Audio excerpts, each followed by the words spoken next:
So, well, welcome to all of you. I thought, rather than me do sort of rather dreary introductions to you all, I thought you all just sell yourselves. Just 2 lines on who you are, what you do, and what you think is so important about behavioural insights. David, do you want to start us off? Just explain who you are to everyone, in case there's anybody left in the room who hasn't got a clue who you are. Hi, I'm David Halpern. I'm a recovering academic, and obviously I head of the Behavioural Insights team, and it's been fantastic. I mean, I've been doing policy for a long time. It's been very, very exciting these last few years to do something which is so tangible and impactful. Okay, so. Anna, if you explain where you're from. I'm Anna Revenga. I'm the Senior Director for Poverty and Equity at the World Bank. I guess I'm a development practitioner, old development practitioner. I've been at it for 25 years. And I'm a newcomer to behavioral insights, but I'm very excited about the potential it offers to improve development policy. Okay, Andrea. I'm Andrea Schneider, Deputy Head of the Staff of Policy Planning in the German Chancellery, which is kind of a laboratory for new innovative ideas. I'm kind of a recovering economist, having looked into liberal ideas from Adam Smith to behavioral economics in my thesis, and was waiting for science to get ready to advise politics, and I'm really thrilled to see it happening now and be part of it. Funny, JP. Yeah. My name is Jang. I'm from Singapore. I have 2 jobs. My first job is in the Ministry of Finance. In that job, I tried my best to help my minister spend his money wisely. And my second job is at the Civil Service College, where I teach economics, including the use of RCTs, behavioral economics. And in that job, I also try to bring about greater appreciation of the use of these tools and evidence policy making. Okay. There we are. So there are our 4 panelists. The way this is going to work is I'm going to ask each of them. What's interesting, I think, is that different people from different backgrounds are at different stages, if you like, in the sort of life cycle of behavioural science. If you like, I think the UK could argue that it's probably as far ahead as anybody, and there are others where institutions and politicians are only beginning to wake up to the possibilities that behavioural insights can bring. So that's sort of where we're going to start our conversation, really. I'm going to invite each of our panelists just to sort of reflect on exactly what I was talking about earlier, the way in which we can, the mechanisms that we can use to take the insights, the expertise, the ideas and sort of policy notions out into the real world and start making a real difference to the well-being of societies. Now, David, I suppose, largely due to the work that you've been doing over the last 10, 15, 20 years, Britain is leading the world in this, and it's interesting where we've got to. It does feel to me as though you've crossed that Rubicon, that now government and indeed other institutions within the UK take this stuff quite seriously. They don't just dismiss it as some sort of crackpot fad thing. I think that's right. I mean, in many ways you can judge as well as I can, although you'll also, with a long memory, know that these things can crack and come apart pretty fast with a misstep. So I certainly, it's a long experience as a policymaker, I have that seared on my soul, and well aware that, even if you think you're in good shape, you actually just need, you think Facebook, etc., you don't need much of a misstep to actually derail. But I agree with you. I do feel fundamentally, in terms of within the administration and the sort of political class, people accept it. Even with the public, I think they now think, yeah, this is sensible, why aren't we doing more of it? So I think that is right. I'm very acutely aware of so much more that we can and should do. I feel very much we're still scratching the surface in many areas, both in terms of these behavioural approaches and also in terms of the use of experimentation.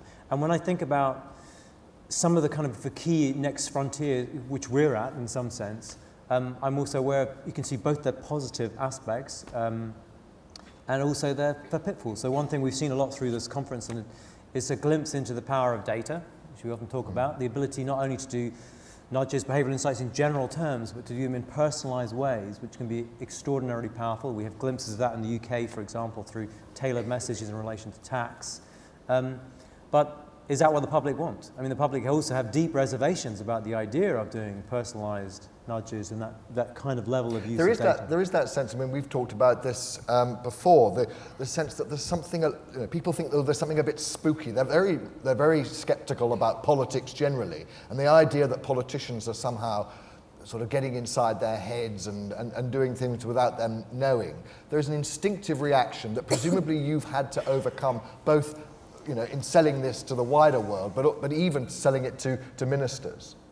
Absolutely, there's some sense that, is this the right sort of thing for government to do? And I think, by the way, we shouldn't just dismiss it. We should say, well, there is something a bit different about this to some extent. I mean, a lot of it is about just making information easier to understand. Bob Chialdini was excellent, as always, in terms of what about these sort of criticisms. But to some extent, these approaches do operate on a relatively automatic level. Effective experimentation, you're often not aware of it. If we don't keep the public with us, be very straightforward about what's going on, I think we will get into difficulty. I do believe that quite profoundly.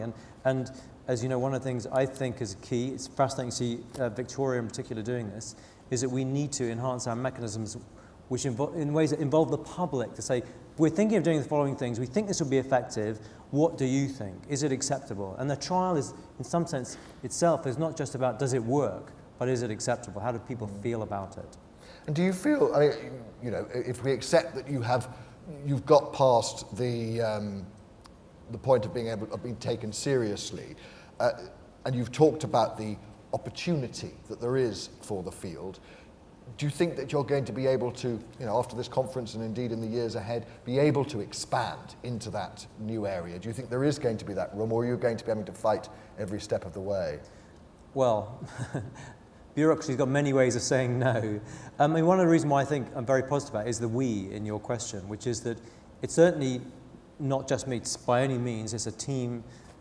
It's growing numbers of people and expertise across the public sector. And that's why I think a good test of it is if we stop tomorrow, certainly if I get run over tomorrow, do I think this will end?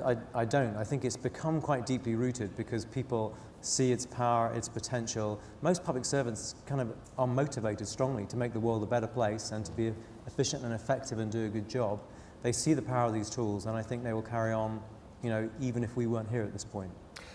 And Andrea, Germany is in a different place, and this is still quite new. And I presume that you're still, you yourself are looking at the possibilities that this science might offer in terms of public policy. How would you sort of illustrate or articulate the sort of state of mind of perhaps German government and indeed the German people when it comes to behavioural science? Where are you at? Well, really in the very early stages. When David said they're scratching the surface, then we're really toddlers who have no idea where the surface is. We have a public debate going on in small circles. It's not a real general discussion within society yet. This is really media circles, some scientists that when we had our job offerings online found that, don't know why and how, but then started to a discussion about the sort of state uses nudges and intervention into forming people's behavior. And it's a bit funny because it's rather detached from what we actually really want to do. At the moment, we really have a general debate. We have our team set up only 5 months ago. We have a good understanding of what we want to do and started doing it, but these debates haven't really merged at this moment. So.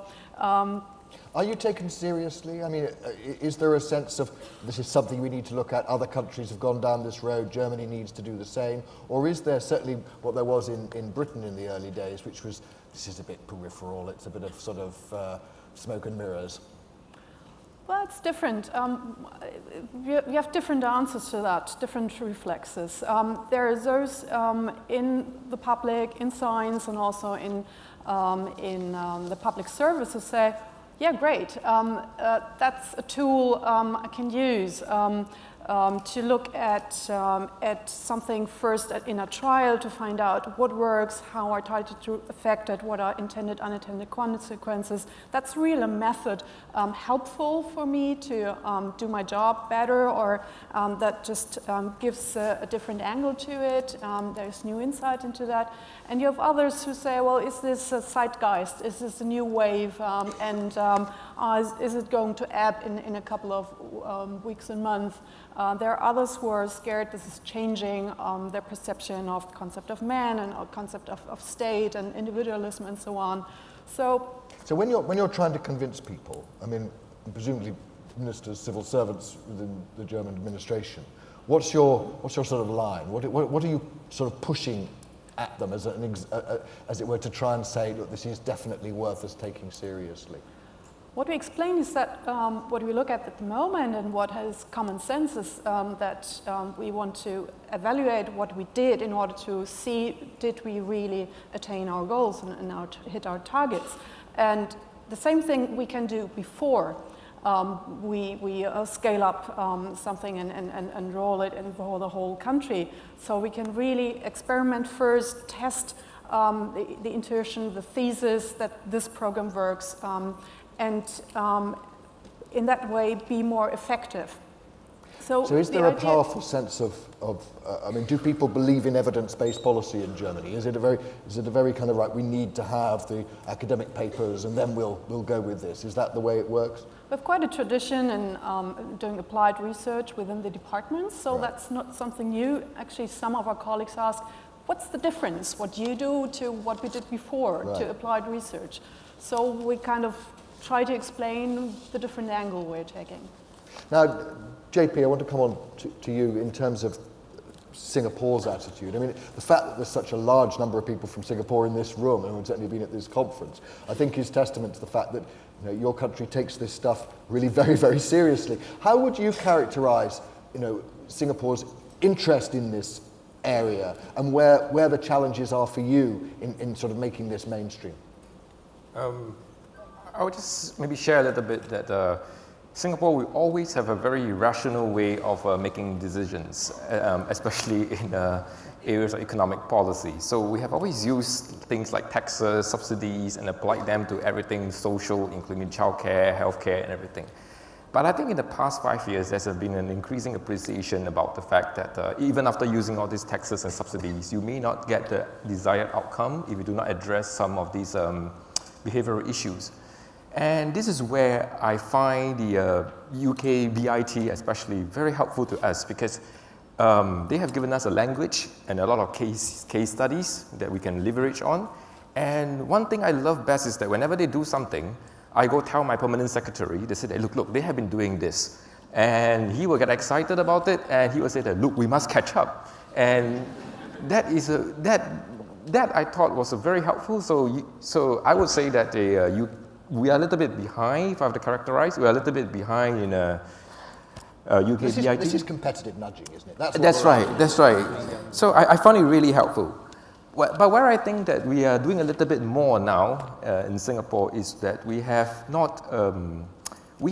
taken a more eclectic approach towards the behavioral insights. So we have taken in data, like what David just mentioned, and we have also added design thinking to it. So how do you design the letter better? How do you design the zebra crossing better? How do you design the train station better? And to get the right kind of behavior from the citizens and the right kind of response for the citizens. So it is not necessarily the case that Singapore goes very big down the behavioral insights track or RCT track, but really a marriage, an integration of several domains, 3 or 4 domains that we think that produce the best outcomes. I mean, that's really interesting. I mean, design thinking clearly has been a subject within the design world for quite a few years. That's right. And it's obvious that they're using behavioral science in how they design a mobile phone or any tool or whatever. That's right. And applying that same thinking within the public domain alongside the other behavioral insights. Because our starting point is that we want to put the citizens at the center.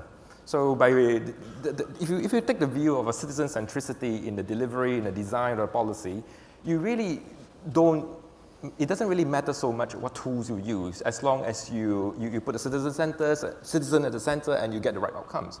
So maybe I share one example. Yes, right? please. So in my neighborhood, right, there is this a lot of traffic. So people are just doing jaywalking, crossing the streets. We break the law. Singaporeans do break the law when it comes to crossing the roads, right? So somebody said that let's put a zebra crossing in the middle of this high street. And do people come from both sides of the long stretch of the road to the zebra crossing to cross? Do you think so? No, they don't. They still continue to cross the street. Then somebody said that, look, why don't we build a fence and we try to funnel everybody to the crossing? And suddenly fences appeared in my neighborhood, right? The green color fences appeared in my neighborhood, right? And do you think that people are funneled to cross the zebra crossing? Who thinks so? No, I see mothers bringing their children, skirting on the outside of the fence to cross. And it creates, in my opinion, a little bit even more danger and detriment to the welfare of the mother and the child.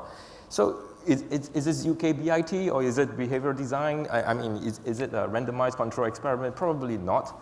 But if you observe what the citizens actually do versus what you think they do, you probably can improve at the margin and how you implement and how you deliver the service to the citizens. Yeah, fascinating. I'm sure we can talk a bit more about that in a moment. I want to talk to you from, a slightly different perspective. The World Bank, obviously, a very different organisation. Perhaps you could just explain to us how you think that behavioural science, behavioural insights can help the work of the World Bank, particularly in the developing world. So, I just spent 2 days listening to a lot of very powerful examples about how small design changes, how bringing behavioral insights into the design of programs, thinking about decision making, how that can make programs more effective. And the World Bank, myself, my teams, we routinely work in settings where resources are scarce, where there's widespread poverty. It becomes very exciting to think about small, relatively cheap interventions that can make programs work better. So in some level, what we see in behavioral insights is the opportunity to reshape development policy in a way that will make it more effective. But I think at some deeper level, we can also use behavioral insights and insights on decision making to better understand the development problems, the big development problems that we're working on. We just saw a reward for the fantastic work on understanding how the stresses of poverty affect decision making, affect cognitive capacity.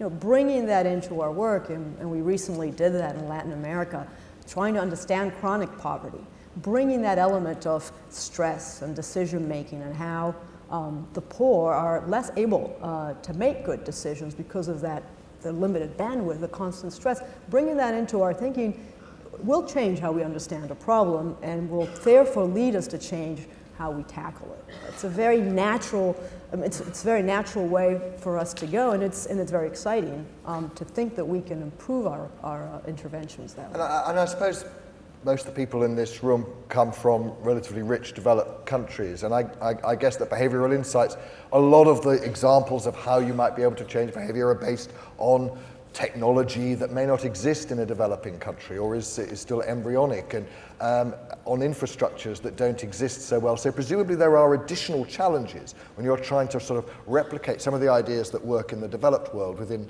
the developing world. So you're right that there are additional challenges, but I think my colleagues Varun Gori and Carla Huff, who are somewhere in the room, they just wrote a very nice World Development Report that shows that there's a growing body of evidence of how these things can work in developing country settings. And I think it's it will help the bank think through these issues.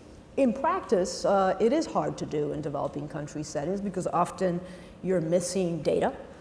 We don't have admin data. In many cases, we have very limited survey data. In other cases, you're just dealing with very basic problems of logistics and geography. I don't know how many of you were in the session on nudging for development, but my colleague Renos presented, he just talked about the practical difficulties of setting up a behavioral intervention in Nicaragua to improve parenting skills. And all it involves is sending SMS, but the logistics of getting phones to people who don't have phones, avoiding the phones getting stolen, or by gangs as you're delivering the phones, getting a signal, getting the SMS out. And he even talked about something that's quite context specific. Women in Nicaragua carrying their phone in their brassiere because they have no pockets, and then the sweat affecting the phone and making it. So it was a very interesting, very sort of nitty-gritty little insights explanation of how in practice it's hard,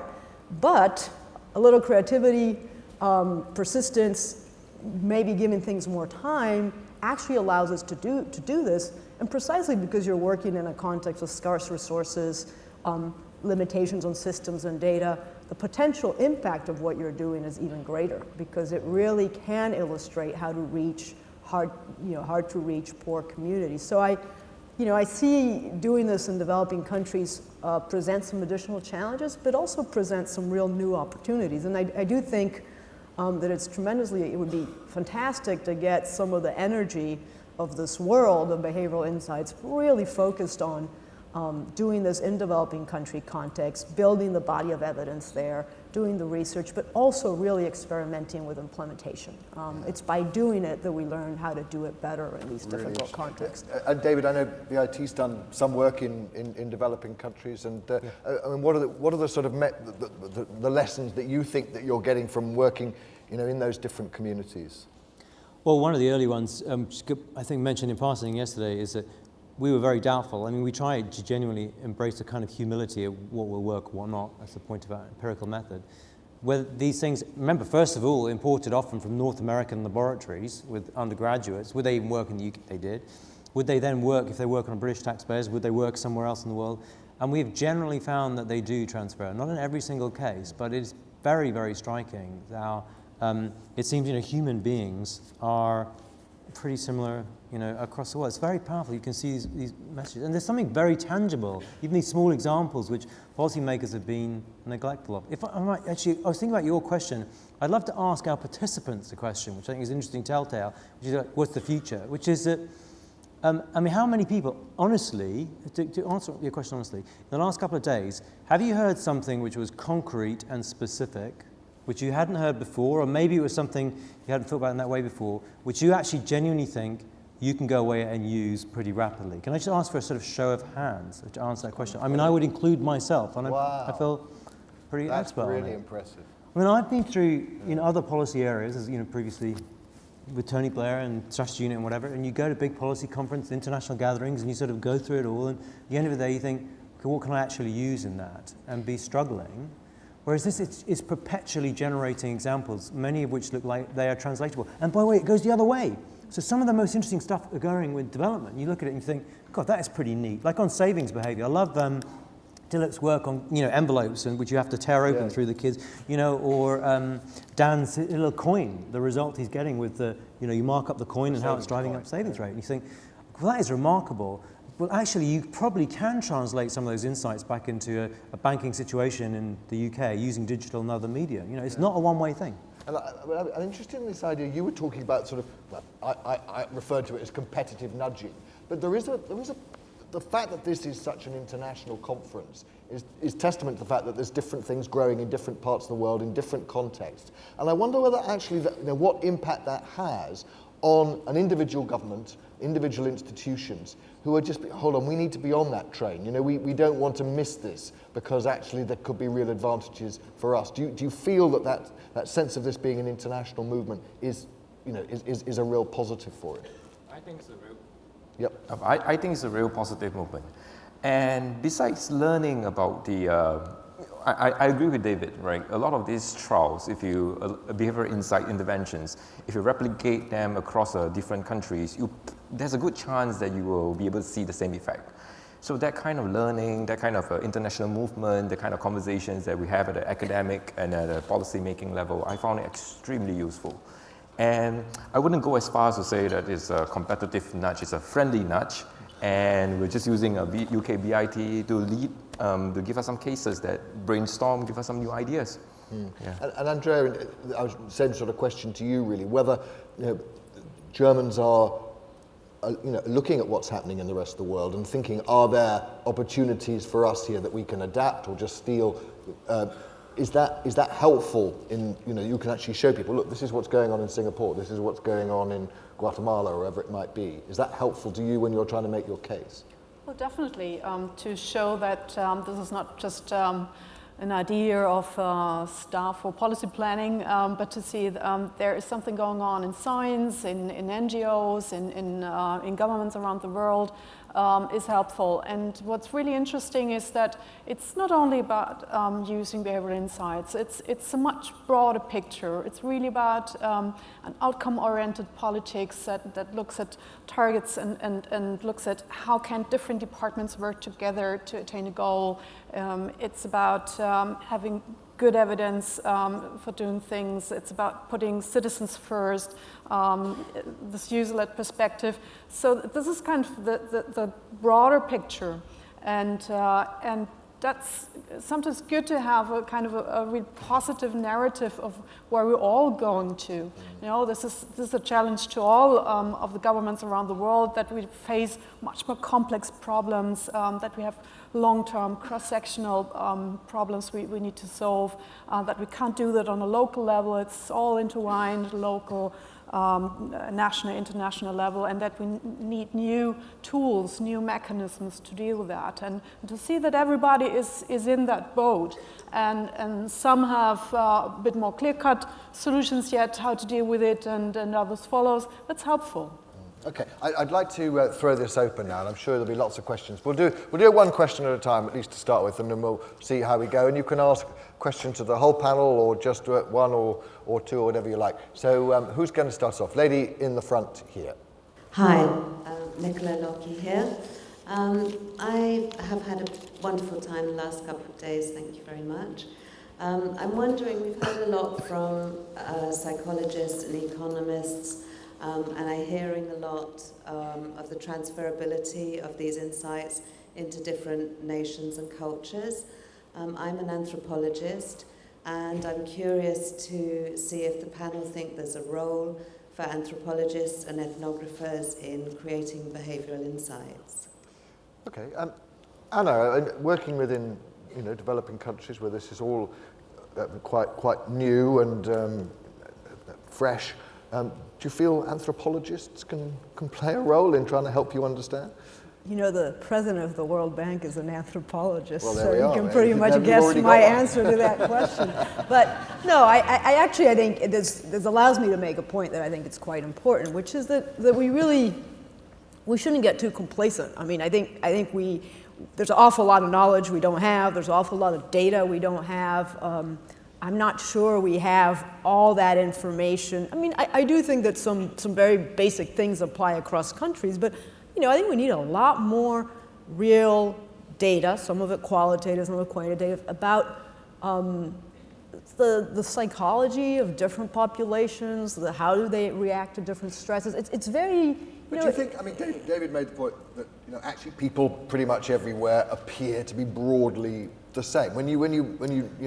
Or are there real powerful things that make a big difference? I'm paraphrasing, David. I think we could have a very deep discussion about that. Well, that's an interesting one. There was a bit of it at the panel that I was co-chairing. Dan Ariely made the point that he thought, the deep psychological issues may be very much the same across people, but then, there are areas of psychology that are perhaps less deep, or it's very much a continuum where social psychology comes into play, where culture comes into play. So I think we should beware of thinking that everything works across the board. I think we need to understand very much context. And it may be different depending on the type of intervention. Perhaps getting people to pay their taxes. We have it works in Guatemala, it works a successful example of using pretty much the same letter in Guatemala than the UK, it works. But if you're trying to do something else, if you're dealing with sort of, aspirations of girls and trying to get girls to move into non-traditional occupations, it might be very context specific. So I think we should be very, very, very careful. I'm in danger of glossing over what you actually said. How would you, David, how would you define the sort of anthropological differences, social, psychological differences that exist around the world from the work that you've done? Are there, in some cases, really obvious, sort of demarcation?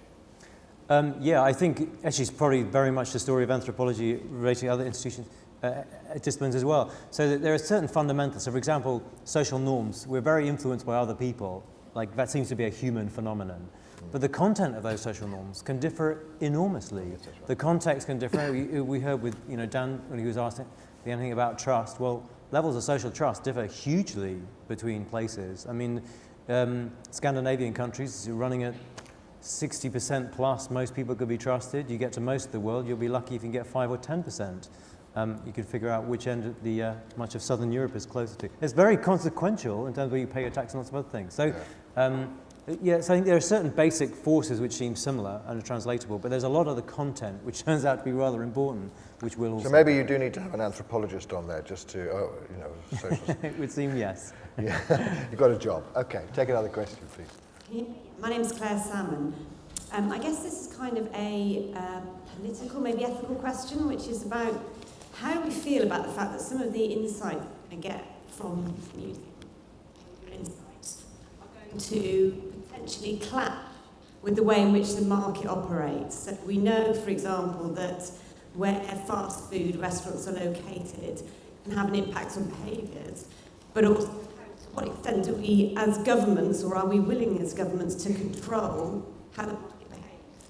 Okay, JP, I want to pick up on this with you. I mean, Singapore obviously has quite a lot of government intervention, and but equally, it doesn't want to interrupt the market too much. So, how do your ministers deal with this, where the behavioural science says one thing, but the market perhaps is offering something else? I somehow knew that this question will come to the Singapore person. Yeah. So I think one of my colleagues framed these kind of problems really well, right? So I think David Lipson also articulated somewhat when he visited Singapore. So on decisions that is hugely consequential to a person's lifetime well-being. An example will be retirement, and often not saving enough for retirement because of hyperbolic discounting. And you cannot possibly reverse the decision for the individual. So when the individual gets to 65, he realizes that he doesn't have enough savings and he starts to regret not doing so earlier. I think those are the cases whereby the state will probably come in very strongly, in which case Singapore has, to make it really compulsory for the workers and them to save, and for the employers to provide that kind of savings.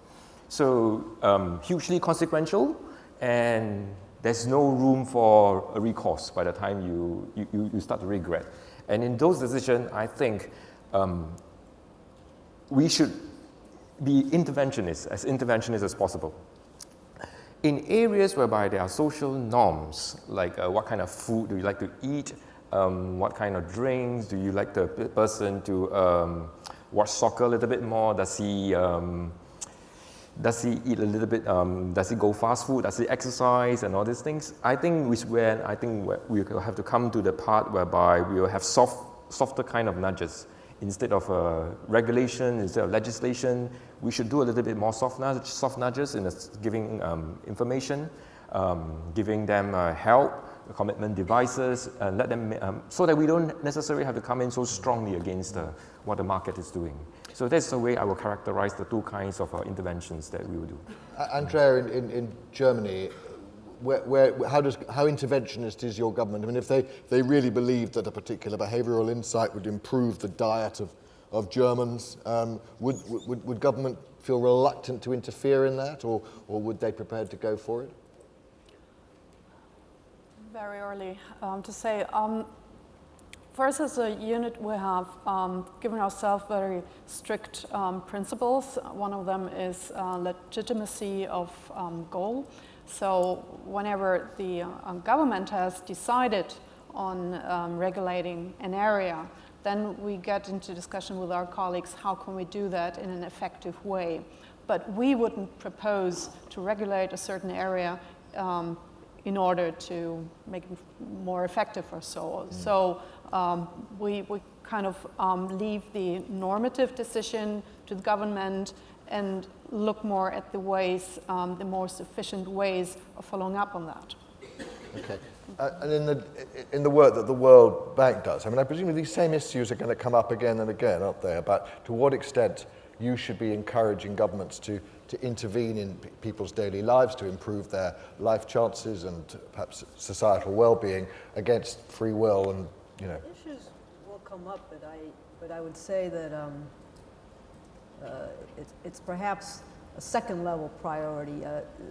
The thing about when you're doing these kind of interventions in really poor countries is that the behavioral is complementary, but it can't make up for a lot of things that are missing in the context. So if we're trying to encourage the poor to save, we're trying to give them microcredit, it won't go very far unless we're doing it in a context where there are certain basic elements of economic growth. And so you have to be doing this in a context where the basic pillars that we take for given and to make an economy function are there.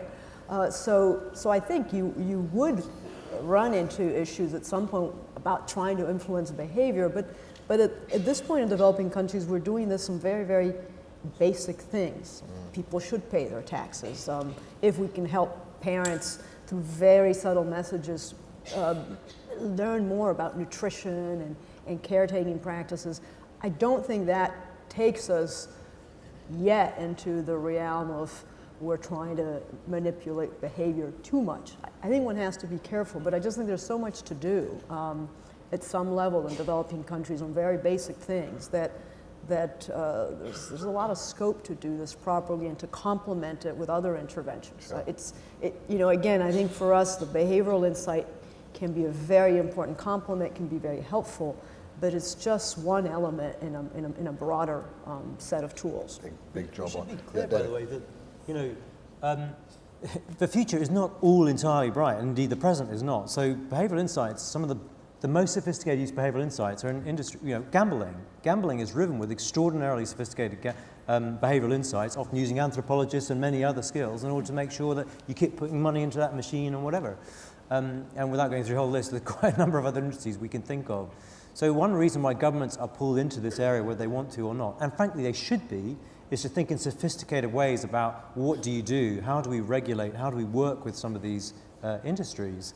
And that's partly my point about why governments, ought to do that hand in hand with the public, because it will test the limits of what is acceptable and what is not. I would just like to add one point that there's a recent divergence between Singapore and the UK. I thought it was a very interesting diversion, right? So in Singapore, we have encouraged, the government is trying to reduce the amount of pension that the individual can draw as a lump sum.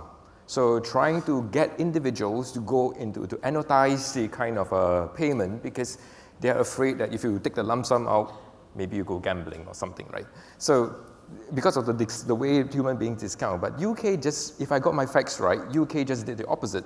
UK just did the reverse. So UK says that no, what used to be an annuity, now go take a lump sum and you're happy to withdraw. So I think that we still do not know the long-term effect, but I thought it's a very interesting case whereby we can compare and contrast, say 5 years down the road, people Did George Osborne ask BIT for their advice on that policy? We do work with Treasury on this and many others. Doesn't mean they always listen to our advice. So 5 years we will see you. All right, well, there's a nice experiment right there. Next question, please. Yep, lady over there. Perfect. Hi, my name's Esme Wilcox. I work in local government. I'm really interested in the conversation about the dialogue between the public and practitioners and policymakers about acceptance of behavioural approaches. I'm really interested in how we might start to have a dialogue about the failure of existing approaches in order to shift that debate. David, yes, it's an interesting one, isn't it? That you could start and say, oh well, we're beginning to convince people this isn't quite as sort of sinister and scary as they might have done. But actually, it's the next stage is to say, and you know what? It's better than the sort of finger in the wind kind of politics that a lot of the time we get given. Yes, I mean, look, exactly. I mean, my view is very much one of the other roles you may know. I serve as national advisor on what works. I think essentially the dirty secret of most governments is much of what we do, we don't know whether it works. A lot of professional practice, whether it helps or even harms. That's very tough. I mean, these sort of endowment effects apply also to practices. People are very attached. The God complex operates very strong in many areas. And to be able to come to terms, you've been doing something for 30 years as a professional, it might not work, might even be doing harm. Or you have bigger areas of expenditure, which the same might be true of. That's pretty tough. That's one of the reasons why I still think, in many ways, we are scratching the surface. Because the implication is, well, look, we've looked in this little bit of the shop. What about all the other stuff? We haven't even tested it. So, you know, people who think this is kind of slightly narrow technocratic are really missing it. It's extremely radical in terms of its implication for large swathes of policy. And you were, Andrea, you were talking about, you know, sort of evidence-based, and the German institutions do like to have some evidence there. But certainly in the UK, and I'm sure it must be true in other countries as well, you know, there is the idea of sort of policy-based evidence. In other words, you know, ideologically driven politicians who just don't really want to know evidence that doesn't accord with their particular beliefs and prejudices. And is this an issue in Germany? Is it more or less an issue in other countries, do you think? I guess that's true for all countries. You have those who really want the evidence. You have others who have an idea in their head and we have the same problem there. That's great news. That's really satisfying. And in Singapore, yes? I haven't worked in other governments, so I wouldn't know how serious the biases are. But I suppose I agree with Andrea. It must be present in every government, right? And every administration, every department, every ministry, every permanent secretary, right? So there must be biases. So I think the great advance that we have now is that through the evidence-based studies, right? Evidence-based movement, right? So you always bring data to the table. You always bring data to the table. It's never about the ideology first. Let's talk about the data, what the data says, what does the trial say. Then we can talk about the political consequences of having to make a U-turn or having to change the policy. Let the data speak first. And I think, as far as I can tell, of course, ministers acting within their political constraints, they may have to consider other things, but they are always receptive to evidence, right? But my first statement holds true. There might be political constraints, but the civil servants have the duty to bring the evidence to the ministers, and the ministers have the duty to decide within the political constraint. That's how we are set up. We have to live. Do you want to come back in, Andrea?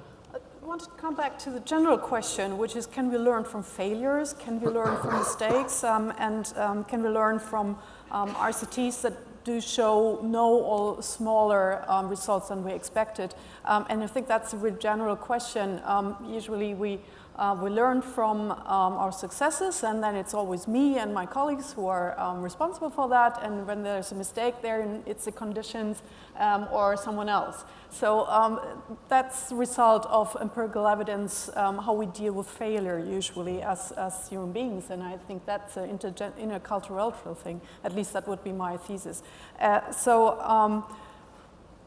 That's really something we still haven't tackled. How do we really create systems where we really learn from our failures, where it's okay to say that? And there are ways to do that. There's the example of a field study raised now by a university, where in an organization, leadership are giving 3 cards for failure. They are allowed to do 3 failures within a year. So they are asked to innovate, to do new things, try things, and they're expected to fail. And at the end of the year, they're expected to have used the 3 cards. So they must show that they have failed. So there is ways for us to train that we can learn from failure, and that it's okay and that it's a good thing. Do you want to come in on this? I mean, at the World Bank, we believe in evidence-based policy making, and what we try to do is work with governments to create this evidence base. Some of it is through impact evaluation, some of it will be RCTs, but not all, because some big development questions don't lend themselves to RCTs. But do governments want to listen, though, when you're talking to those kind of governments? I mean, Not all. Some of them are quite but I'll hardcore. give you a personal example. You know, I've worked in Mexico on and off for 25 years. So when I worked in Mexico in the early 90s, it was very hard to get data out of the Statistics Institute. They didn't want to share it. They didn't do evidence-based policy making. And yet Mexico today has a very explicit approach to measuring the impacts of its programs and policies. So it's been a big sea of change. And it takes many things. It takes persuasion, it takes champions inside government, it takes having probably a national cadre of academics and convincing, you know, it starts by convincing governments to make data available. and make experimentation possible. And then you do build on that over time. So it's not going to happen overnight. Work with a lot of countries where data is not public, some very big countries where data is not public. So obviously but it's a very important part of our work. It's convincing governments that ultimately will allow them to make better decisions and better choices. And the way you make progress is by showing it. When you actually show, when you show Minister of Finance that what they're doing with their taxing and spending is very different than what they thought they were doing, it actually opens the door to saying, well, let's improve it. So it doesn't happen automatically, but you can see countries moving in that direction. It's very helpful to have examples like the UK or Singapore that you can point to, because developing countries look up to these other countries. But it's even more helpful to have other developing countries that are doing it, because then when it gets to implementation, the lessons translate much more easily. So I think if you are trying to do something in Peru and you're having a conversation with Mexico or Chile about how they actually did it, it's more immediately translatable than if you're looking to Singapore or the UK. So you need both the aspirational element of having countries, advanced countries doing it, and the sort of day-to-day knowledge sharing that can come from having countries that face similar institutional constraints doing it. Fantastic. We've really come to the end of the discussion session. It's been absolutely fascinating to sort of launch ourselves into the sort of government and sort of national institutional level from some of the sort of detail of the policy we've been discussing today and yesterday. If you could just show your appreciation to the fantastic panel. Thank you very much indeed.